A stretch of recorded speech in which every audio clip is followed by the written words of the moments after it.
मित्रांनो राहुल दादा आले मैदानामध्ये आणि हे 2 मिनिटात भेट घेऊ त्यांना रायफलची. थांब ना अलीकडे अलीकडे मध्ये येऊ नको. 2 मिनिट थांब ना पाठीमागे थांब ना 2 मिनिट.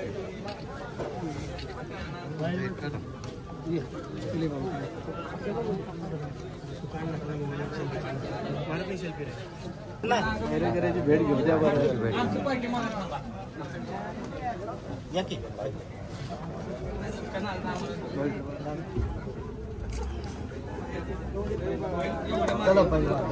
मित्रांनो थोड्या वेळापूर्वी बघितली आपण गर्दी बिलकुल नव्हती पण राहुल दादा आल्याच्या नंतर